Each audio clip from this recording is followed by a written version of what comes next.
So I'm Glenn Wortman. I'm the head of infectious diseases at the MedStar Washington Hospital Center, which is in Washington, D.C. It's an 800-bed hospital here in the district.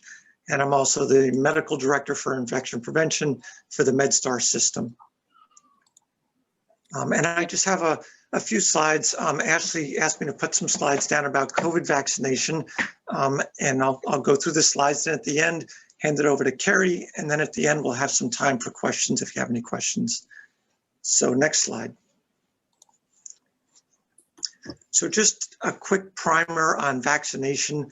So the whole purpose of vaccination is it gives us something which looks like the pathogen. It primes our immune system so that in the future, if we ever see that pathogen again, our immune system is ready to go attack it so that we don't get sick. It may not stop the infection, but the idea is that even if you do get it, the infection, you don't get as sick as you would have without the vaccination. Next slide. So a little bit about COVID. So as everybody knows, the virus first appeared in December of 2019, and it still boggles my mind that we were able to develop vaccines within a year. In the past, it's taken decades to develop vaccines, but because molecular biology was primed for something like this, they were working on developing similar vaccines for Zika virus, chikungunya, other types of viruses. They just shifted from developing vaccines for those viruses to developing vaccines for COVID. Everything fell into place, and amazingly, in a year, we have vaccines ready for development. So what happens with COVID virus infection is the virus actually attaches to our cells. It inserts the RNA from the virus. And there's a famous book called Pirates of the Cell, which talks about viral infections. And what happens is the virus actually hijacks the machinery in our cells and uses our very cells to start making more of themselves. So the RNA comes into our cells, hijacks our ribosomes, and starts making more virus. So this is what happens naturally with COVID virus infection. As these viruses bud off from the cells, our immune system recognizes these viral proteins and starts to make an immune response. And what's supposed to happen is our immune system reacts to it, controls the virus, and we have a self-limited infection. So this is what the natural pathway is. Next slide.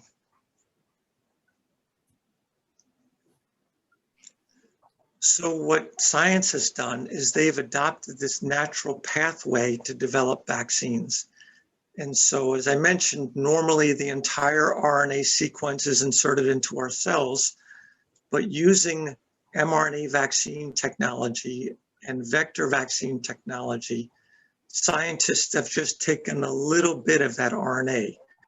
They've taken the part that encodes for something called the spike protein.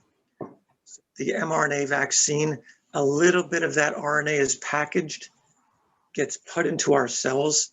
Our cells just make the RNA part that encodes for the spike protein, and our immune system recognizes that spike protein.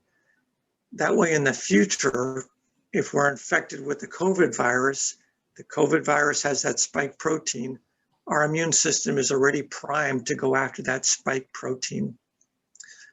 With the mRNA virus, it's a bit of the mRNA that comes in.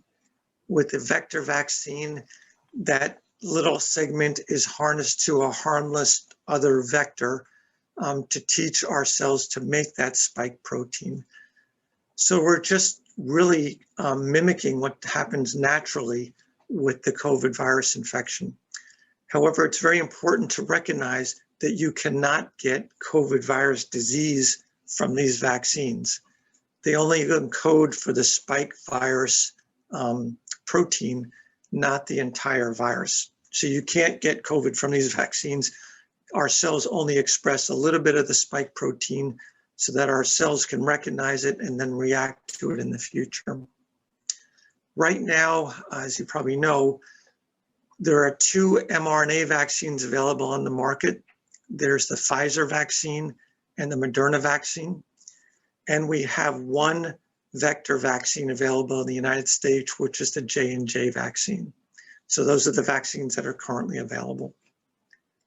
Next slide.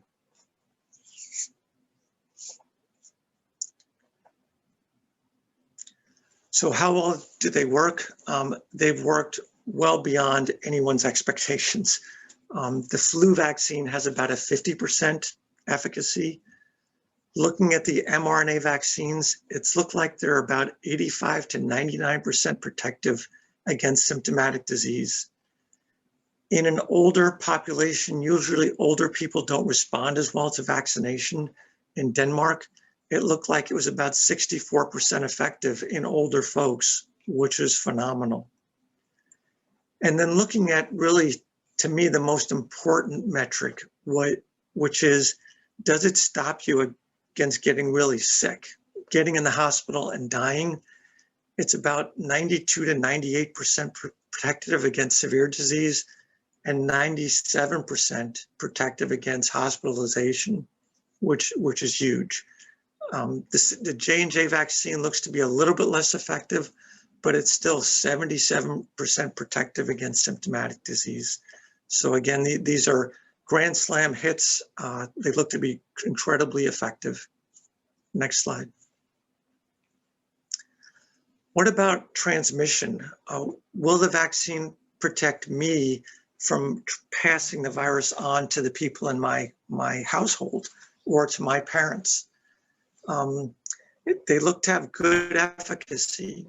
The mRNA vaccine looks to be about 65 to 90% protective against me developing asymptomatic infection and then transmitting it on to other people.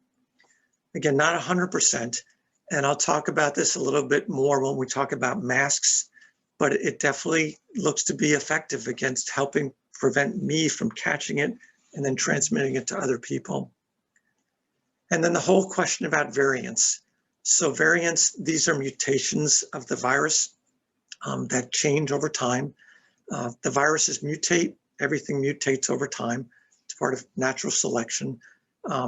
Will the vaccines work against these variants? Right now, today, it looks like the current vaccines are effective against the mutants. Now, the viruses will continue to mutate, and I wouldn't be surprised if they need to tweak the viruses in the future to adapt to mutants as they continue. But with the current mutants, the vaccines look to be effective. Next slide. There's a lot of data that we just don't know. These vaccines have been out for less than a year. The virus itself has only been out since December of 2019. So we're learning as we go along. One of the things that's coming out is that the vaccines don't look to be as effective in people that have impaired immune systems.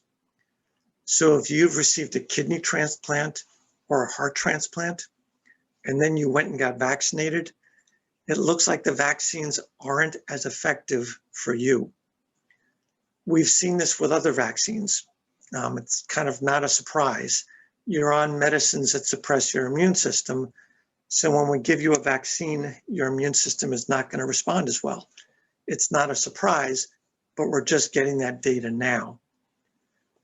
There's some very early data that maybe if you've had a kidney transplant or a heart transplant, maybe you need a third dose of the mRNA vaccine. We just don't know yet, more data to follow. But it looks like the standard vaccination series may not be as good in the transplant population. If you have rheumatoid arthritis, if you have lupus, and you're on immune suppressive drugs, the vaccines may not be as effective. And we're carefully looking at that patient population to figure out what to do about that. We don't know how long the vaccines last. The vaccines have only been out since this winter. So people say, well, the vaccines last for 2 years. I don't know. The vaccines haven't been out for 2 years. We don't know yet. So there's data being collected over time to see how long they last. And will we need booster shots? We just don't know yet. We have to follow over time. Another popular question is, when will we get to herd immunity? What percent of the population do we have to vaccinate where the virus won't be ping-ponging around the country? Difficult to know the answer to that.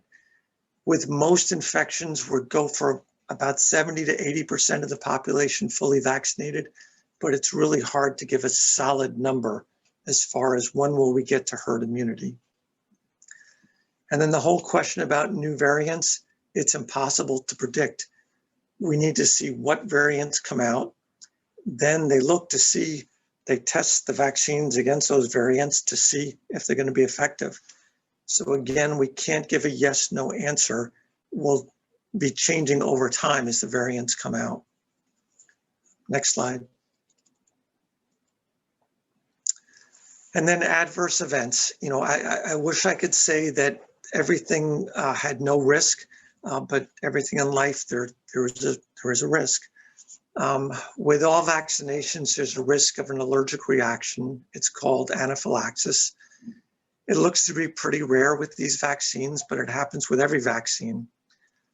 It looks like it happens in about 1 to 2 people per million vaccinated. It looks like it always occurs within 30 minutes, and it's more common in people who have heightened immune systems. So if you have a history of allergies to other vaccines, if you have multiple allergies to other drugs, when you get vaccinated, they're going to ask you that question. And normally they watch people for 15 minutes after being vaccinated. But if you have a history of multiple allergies, they're going to ask you to sit there for 30 minutes so they can watch you. If you develop an allergic reaction, they can treat that. They'll give you epinephrine, Benadryl, and other treatments to stop the allergic reaction. But allergic reactions do happen. Most recently with the J&J vaccine, there's been reports of blood clots occurring, mostly in young females. And the cases have been about 30 cases out of 10 million doses. So it occurs. It's pretty rare, but it occurs. We now know how to treat it and recognize that it occurs, but it's a real thing. And then most recently, there have been reports of some inflammation of the lining around the heart, something called pericarditis or myocarditis. And this has been also reported to be very, very rare. I was in the Army for 23 years, and I was at Walter Reed when we were vaccinating a large number of soldiers with the smallpox vaccine in preparation for deployment. We started seeing episodes of pericarditis and myocarditis. It's a self-limited event. I think it probably happens with most vaccinations, but when you're vaccinating a large number of people at the same time, you're going to see more of that, and you're going to recognize it because you're vaccinating millions of people. So it probably happens with every vaccine, and we're seeing it now with the COVID vaccines. Next slide. So where are we with regards to vaccination? I took this off the CDC webpage. You can find this if you just Google COVID vaccination CDC, and you can follow rates in your communities. So overall, 40% of the population has received 2 doses. 50% has received about 1 dose. And you can see areas of the country that have been highly vaccinated and then lower vaccinated. In our area of the country, Maryland, DC area, it's pretty good vaccine uptake. Next slide. And then specifically in the tri-state area, looking at DC, 74% have received at least 1 dose, and then 57.8% of the population is either fully or partially vaccinated. As with many areas of the country, there was a big push in the spring, and now we've either vaccinated people or we're getting into that group of the population where vaccination uptake is just lower. And we're doing outreach like this to try and get people to get vaccinated. Next slide.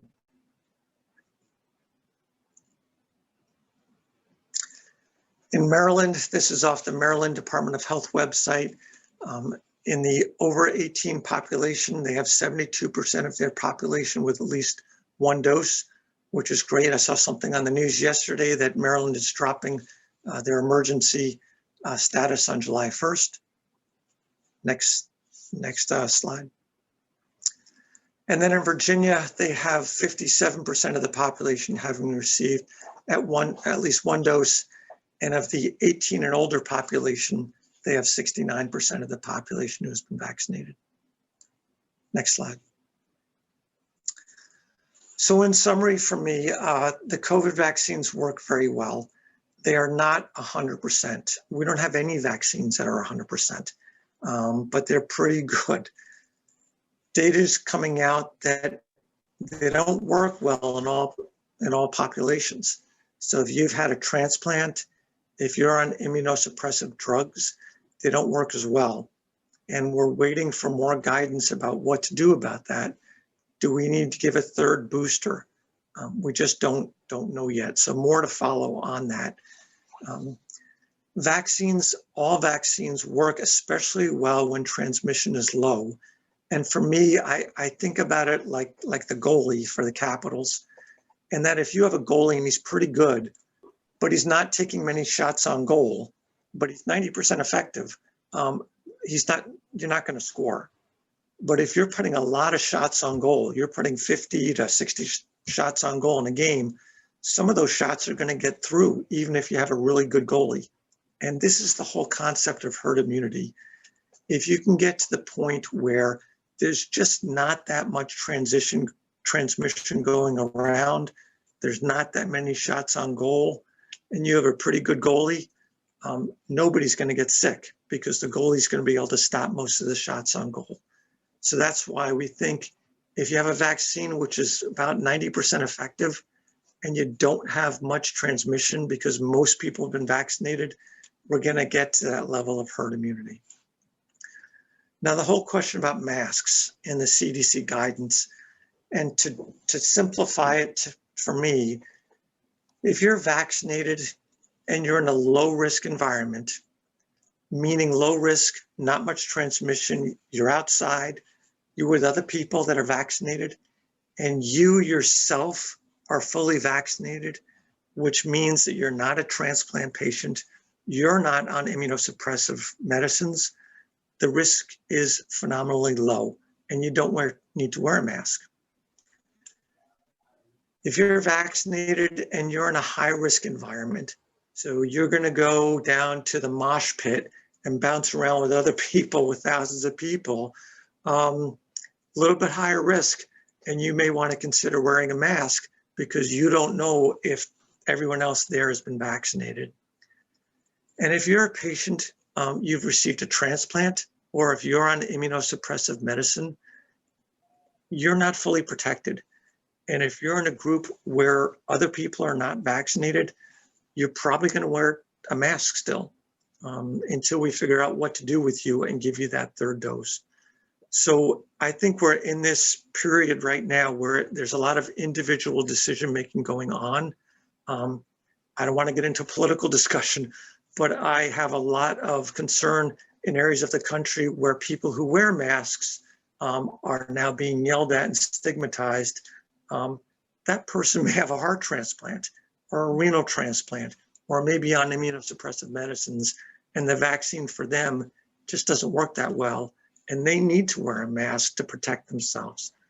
So we're in an area where some people don't need to wear masks, some people need to wear masks, and I anticipate that continuing until more data comes out.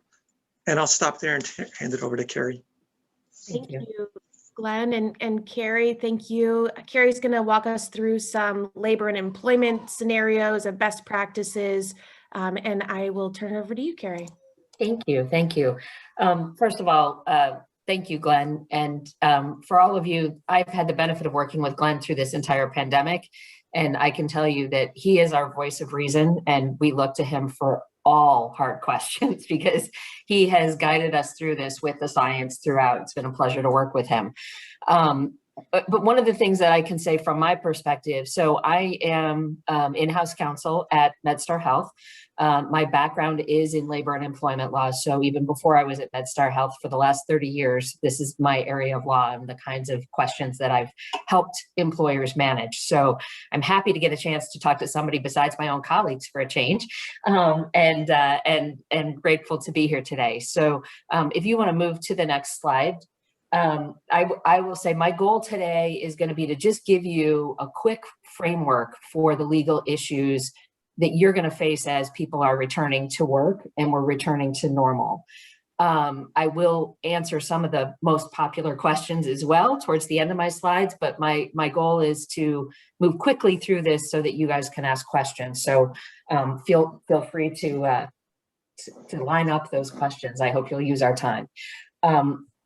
In general, and by the way, this was true before COVID, during COVID, and it will be true after COVID.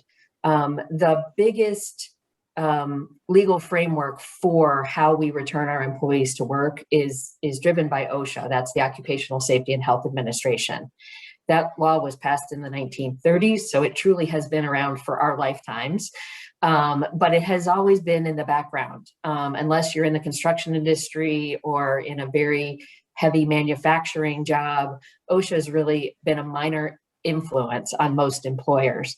That's not going to be true post-COVID.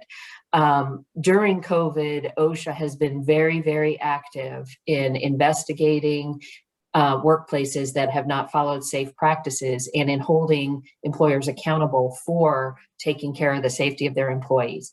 And COVID is absolutely right in their sweet spot as far as they're concerned. To Glenn's point, we don't have all the answers yet, but OSHA is right out there in the forefront pushing for everybody to do more. And that's going to continue. So we're going to talk a little bit about OSHA. Workers' compensation is sort of the sister statutory framework to OSHA. They go hand in hand.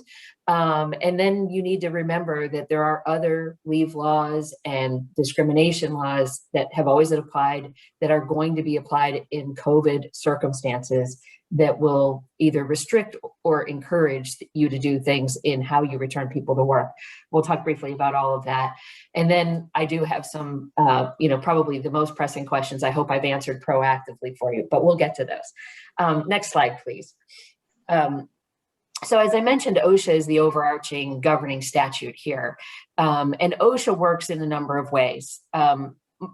In general, OSHA has issued standards for very specific industries. There's standards for healthcare, there's standards for the construction industry. There's a number of standards for offices and different things to just generally create a safe workplace. And what that relates back to is OSHA has what's called the General Duty Clause.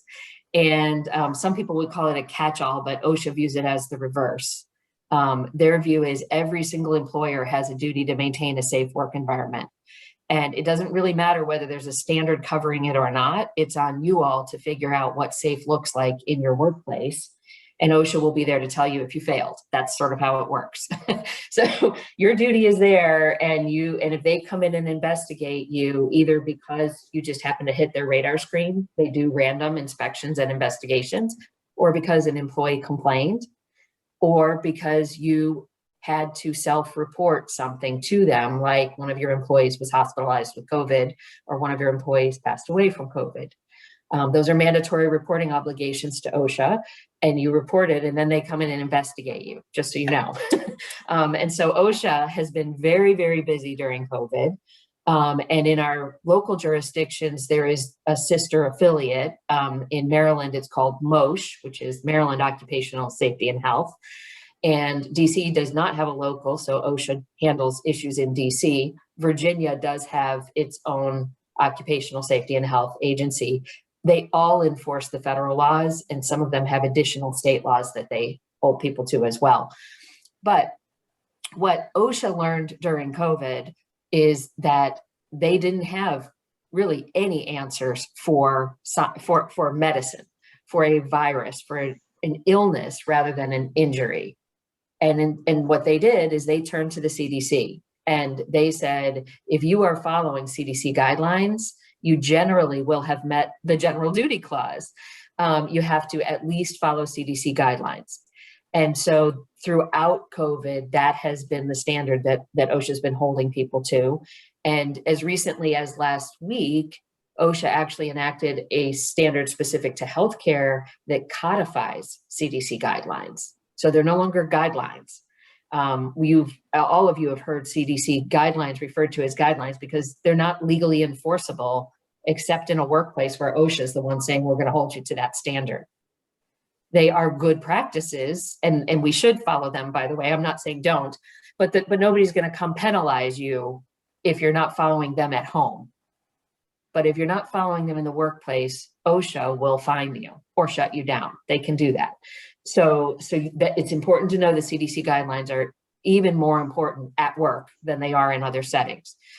So the other thing I'll just mention briefly, because these are specific requirements under OSHA, and that is that you inform your employees about known hazards in your workplace. And that's things like disinfecting chemicals they may be exposed to.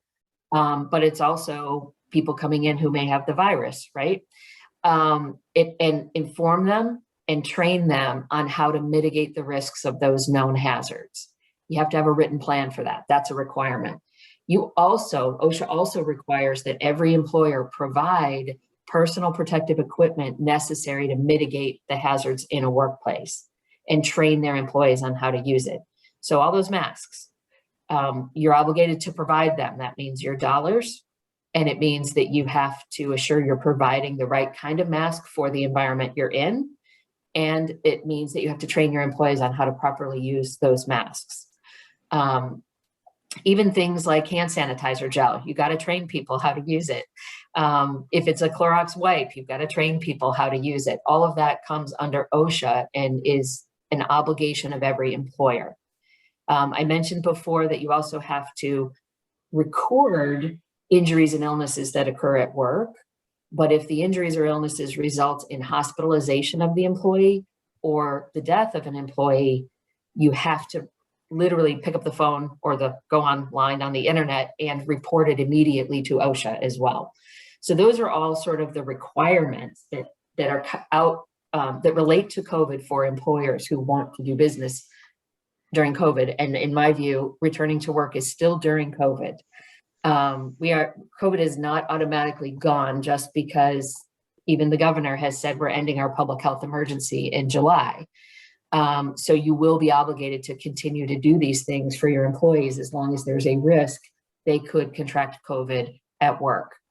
The one thing I'll note, we'll come back to it, is there is nothing in OSHA or the CDC guidelines that mandates that employees get vaccinated, that employers require employees to get vaccinated. So it is not required. Not telling you it won't one day be required, because CDC does require some vaccinations in the public health. Things like measles and so on, depending on the job you're in, you may be required to show proof of a measles vaccination in order to work. That is not true yet of COVID, but it may get there once the science advances and we have more studies and it's better understood. Today, that's not the case. Next slide, please. Okay, workers' compensation insurance, I just wanted to mention because most employers spend their lives trying not to use their workers' comp insurance for fear that their rates will go up, and understandably. However, it's really important to understand that an illness like COVID that is contracted at work could be a covered illness under workers' comp. And it is, in many cases, to the employer's benefit to take advantage of reporting that and having it covered under workers' comp. And the reasons for that include, one, not everybody has a quick course of recovery from COVID. Some people are unable to work for a very long time. Some people have extraordinary medical bills coming out of it. And for those unfortunate people who pass from COVID, if they contracted it at work, workers' comp provides a death benefit to their family. Those types of benefits, the income replacement, the 100% of your medical bills covered, and the death benefit are things that most employers simply cannot provide out of pocket. And so knowing that this may be a work-related injury and reporting it so that if it turns out to be a work-related injury, you have the benefit of that insurance, that's something you really should be thinking about. And moving forward into return to work, for all the reasons that Glenn pointed out, that not everybody will even be protected by the vaccine if they get it. And there will still be a number of people in our populations who haven't gotten it. You want to think about this and be cautious about being protected. I will note that it is very difficult to prove that COVID arises in a workplace, because COVID, especially when it's been prevalent in the community, it's very hard for someone to say the only thing I did, the only way I could have gotten it is at work. Because most people stopped at the grocery store and the gas station and, you know, maybe even went to church during COVID. And to the extent those things were happening, those are all other places you could have been infected. And so workers' comp has recognized that, and workers' comp carriers look at these cases very closely. But my last bullet point is an important one, which is if your organization is very lax about COVID safety in the workplace, you're not going to have a lot of arguments that it couldn't have happened at work. So another reason to be thoughtful about, will you require masks at work even for people who are vaccinated? Will you require 6-foot social or physical distancing, even if the CDC says 3 feet might be enough now? These are things to think about, because when it comes down to it, if your employees get sick when they come back to work, you're going to be looking at trying to determine how they could have gotten it and whether it's covered under your workers' compensation. Next slide, please. The other thing to recall is that all the laws that applied before COVID will still apply after COVID. And in particular, the ones that are likely to be frequented in the post-COVID era will be the ADA, which requires you to accommodate qualified individuals with a disability.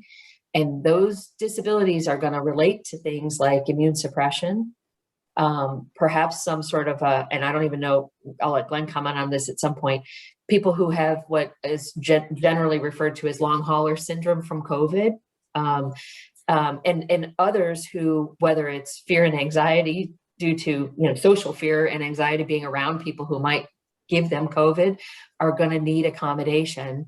And to the extent that you've had a successful experience of work from home during COVID, you're not going to be able to deny people that as an accommodation going forward if they need it to be able to do their job. It is true that they have to be able to do their job, so you don't have to just let everybody stay home. There has to be a disability, and they have to be able to do their job effectively in order for that to be an effective accommodation. But you will have to consider those things again. You may have to consider things you hadn't thought of before, like masking because you have someone in the workplace who's immune suppressed, like giving somebody an office even though you have an open office environment because they need more distancing than other people need. Those are and you may need to let people work odd shifts so that they're in the office when it's not as crowded. Those are all things that might, you know, be unique accommodations for COVID that you may have to consider in your future workplaces. Religious belief accommodation is also important, and that's going to be particularly important as we talk about vaccinations, because it is generally one of the most common requests for exemption from vaccines in general relates to people whose religious beliefs do not permit them to accept vaccines. And so the law does say we have to accommodate those religious beliefs, and you will have to have a process if you're going to try to require vaccinations for accommodating people both with disabilities who can't get the vaccine and who for religious reasons decline to get the vaccine, and to do that in a respectful way. The final thing is to note that all of the different types of paid leave we have in this area, we have many different laws. They're all state or local. Montgomery County has its own. And so they vary from each other. I'm not going to go through all of them, but they all have certain things in common in that they require you to offer paid leave for a person's own personal illness, as well as to care for a family member with an illness, and in Montgomery County to care for their kids who are out of school due to either a public health emergency like we've been in, or because someone has a contagious disease, either the child or someone in the child's school or daycare. And so you as an employer are still going to be struggling with time and attendance issues, because people are going to need to take time off, and you're going to have to give them not just the time off, but paid time off in the future state. And yes, that is limited. It's not unlimited paid time off, but you'll know what your leave balances look like if you're tracking those leave laws in your own jurisdiction. So next slide, please.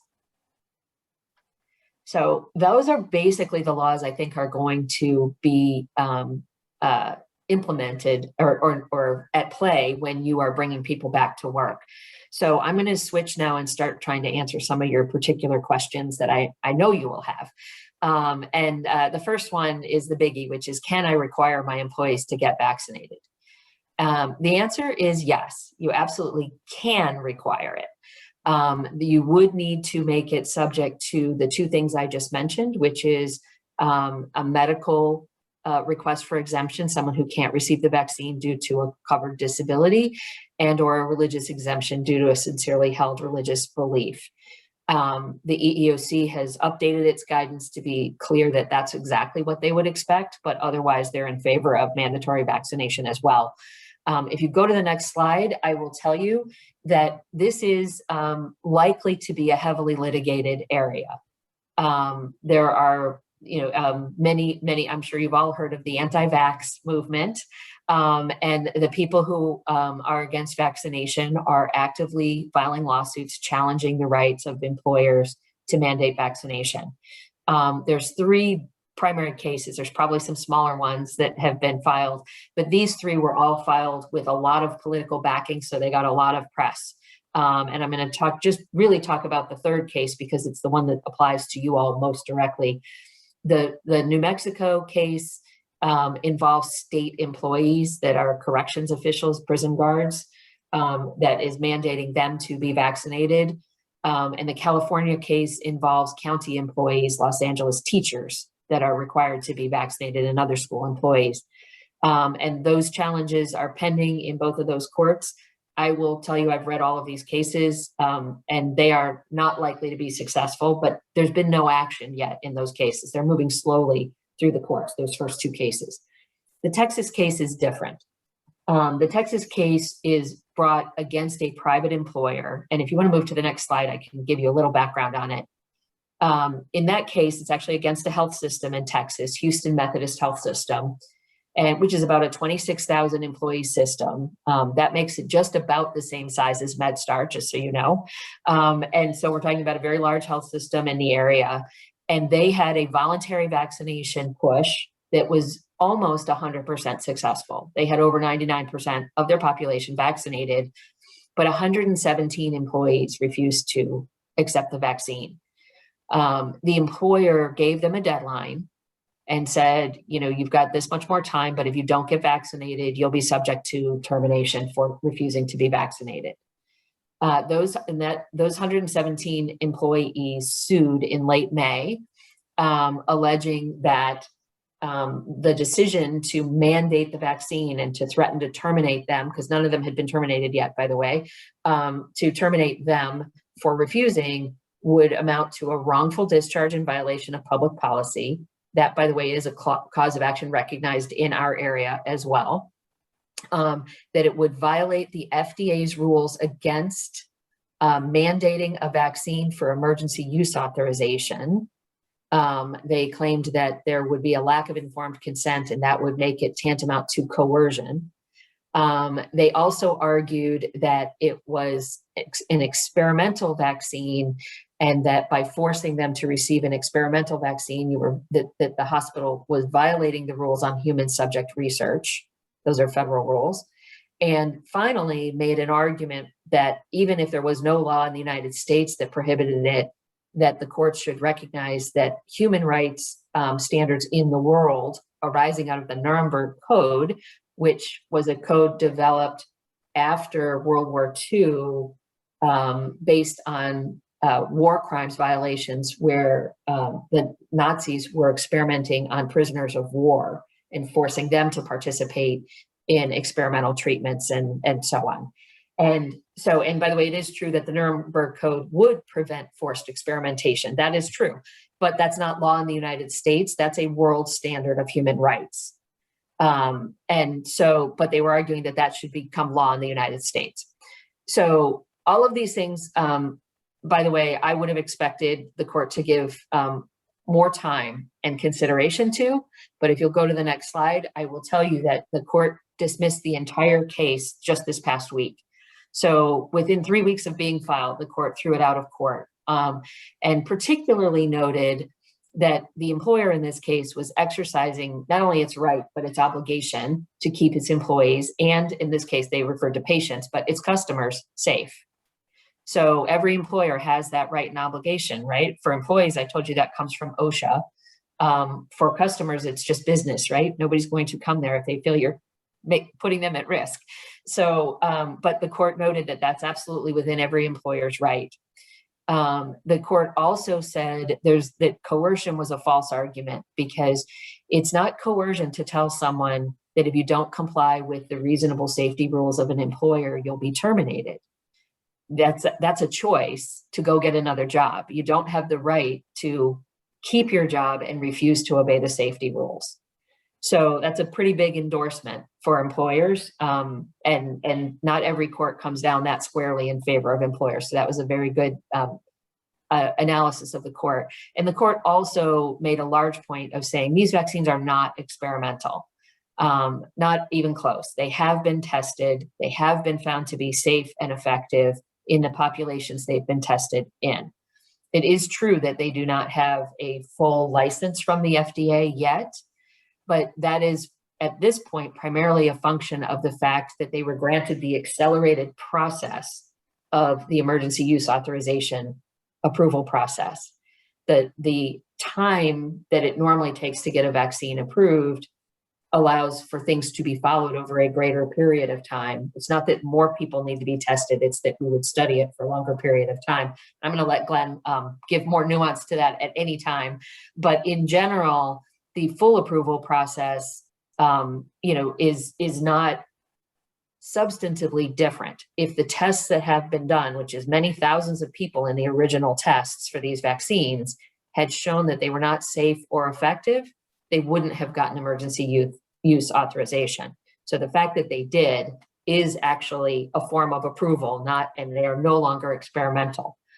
And the court was clear about that, and so just flatly refused to even consider the arguments about human subject research or about the Nuremberg codes. I will go further and tell you that in all of the arguments except for the wrongful discharge argument, the court could have also noted that that any of those arguments require state action, meaning it has to be the government doing those things to people, not an employer doing those things to people. Private employers are not subject to the same standards as the government is.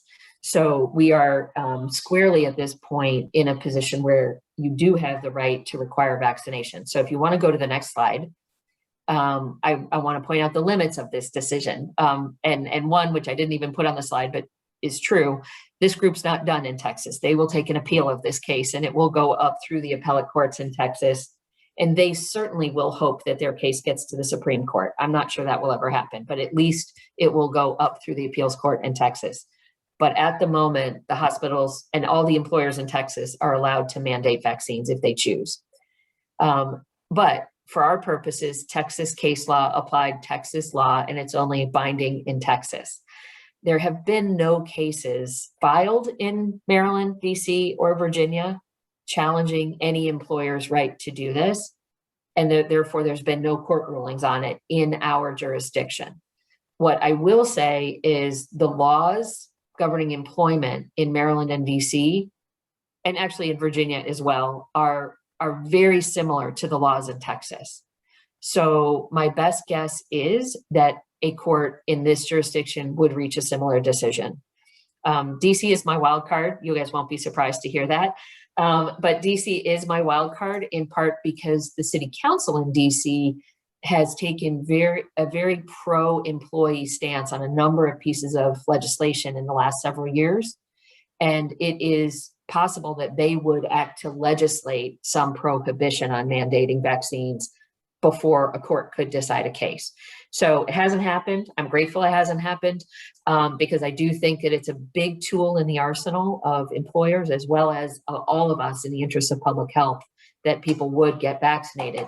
But it is something that to watch as legislatures can legislate for or against vaccination in the future state. I think I have one more slide. Actually, I might have a couple more, sorry. So the next question, so you can require vaccination. Can you require your employees to wear masks instead? The answer is yes, you absolutely can. Going back to OSHA and CDC recommendations and OSHA's expectation that you follow those things, in some places you may be obligated to still require your employees to wear masks. Certainly, if you have employees who are not vaccinated and they cannot keep physical distance from each other, or if you have a lot of customers in your shop at any given time, then you might be required to maintain the masking just to make sure your associates are safe, your employees are safe. And yes, if you require masks, you have to provide those masks and make sure that they're the right kind of masks, appropriately safe for your particular environment. Next slide. There are people who cannot wear masks for medical reasons, and the ADA would require you to accommodate that person. That does go back to the types of accommodations that I mentioned earlier. And so those are things that you would want to engage in that dynamic interactive dialogue process that goes along with accommodating people with disabilities. And next slide. Okay, now this is my last slide officially.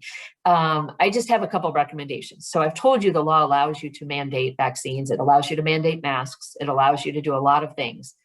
My experience is employers get a lot more cooperation with honey than with vinegar.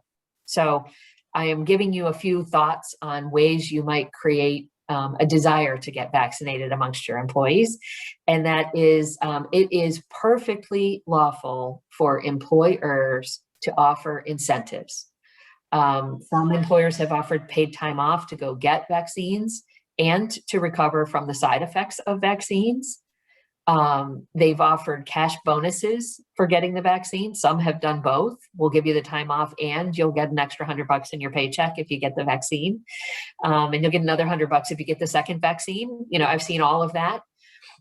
Some employers are granting things like additional personal holidays you can take whenever you want, additional PTO time. So the paid time off for the vaccine is specific. So when you don't feel so good, you don't have to work. But they've also awarded extra PTO time for the person so they can take time off when they do feel well. And then there's, a general culture of supporting the team and caring about your colleagues and creating reward and recognition programs for that.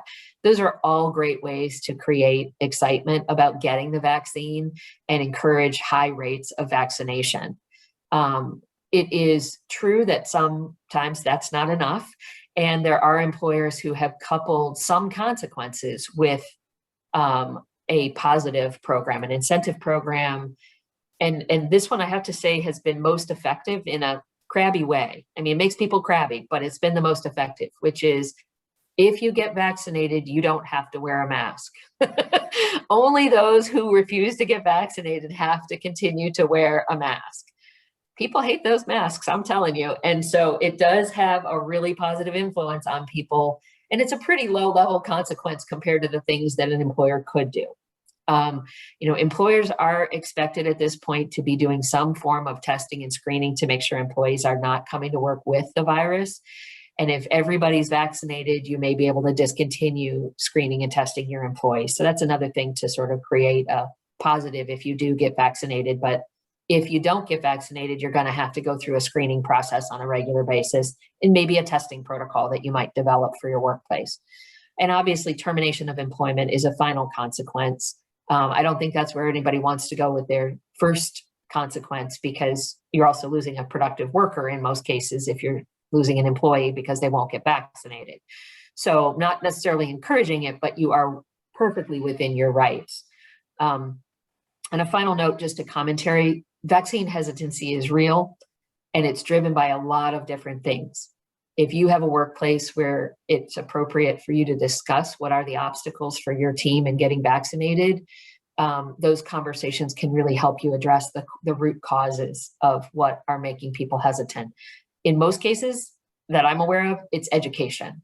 The more they have someone they can talk to who tells them the truth about vaccines, the less hesitant they are and the more likely they are to get vaccinated. So that's my last recommendation, and I'll be quiet. Thanks. Great. Thank you guys so much. And yeah, we'll open up for questions. I know we have a few minutes. I did get one question submitted ahead of time, and let me just read that over to you. This came from someone, we have employees that have verbalized they would not get vaccinated in the past, and we've noticed that these individuals are not wearing masks. Now that we've rolled out our new mask policy, which follows CDC guidance for vaccinated and non-vaccinated individuals, what is the best way to determine employee vaccination status so that our mask rules can be enforced? So every employer has a right to ask whether an employee has been vaccinated and to record that in their files. I want to be clear about two things. It's a private question. It's not something you ask in a group, and it's not something you share with anyone else. It is any medical information that an employer acquires in the course of employment has to be kept confidential and separate from their personnel file. It can't be used specifically to make employment decisions, except in the case of if you have a mandatory policy and they're refusing, then obviously you would take consequential action against them because of it. But generally you can't say, well, I'm not promoting this person because they don't like to get vaccinated, right? That has to be kept completely separate. But you have every right to ask in a private way, and assure your employees it will be kept private and used only for the purposes of keeping everybody safe. But then you can hold people accountable to wearing the mask if they choose not to be vaccinated. Thank you, Carrie. And anyone else that wants to jump off mute or put your question in the chat box, please do. I do have a few other questions. What should an employer do if they find out several days later after an employee worked that they were diagnosed with COVID? So it happens all the time, right? Especially because there's a lot of asymptomatic people. So one, you need to make sure that person stops coming to work, right? So one, and is getting the help they need. Two, while respecting privacy, which is difficult, you need to monitor the other employees who came in contact with that person and suggest that they get tested. We can't guarantee complete privacy in a situation like this because you have to protect the people who not only may have been exposed, they also may be asymptomatic and may be getting other people sick if we don't stop and say, you should go get tested. So my recommendation is, for those of you that have been open throughout COVID, you've probably already crossed some of these hurdles, but my recommendation is that you tell people up front as you're reopening that this is how it's going to work, right? That if there is somebody who becomes sick, we are going to share it with the rest of you so the rest of you can get tested. And then you would expect them to get tested and you'd expect them to produce a negative test. Certainly you'd be asking, if they're wearing masks at work already, you'd be asking them to keep wearing their mask as long as they're asymptomatic and waiting for their test results. But you would otherwise tell them they would have to stay home until they get a test result. Can we ask to see an employee's vaccination card as proof of vaccination? Yes, you can. You should not keep it, and you may ask to see it as proof of vaccination. You can't, again, this is about privacy and respect. So you want to do it in a confidential way, and you want to do it according to a policy so everybody knows they're being treated the same way. But yes, you can absolutely say, we're going to ask if you're vaccinated that you all show a copy of your vaccination record. And I'm saying record because most of us got cards, right? But not every single person did. Some health systems just put it in the electronic health record and the person can show it to you on their phone. but they don't have a separate card. So it's not the card that's magic. It is proof of vaccination. That is what you would ask for, and they can show you any proof of vaccination. Great, thank you. Any other questions? I know we're coming up at the top of the hour right now. Carrie and Glenn, thank you guys so much for doing this for us.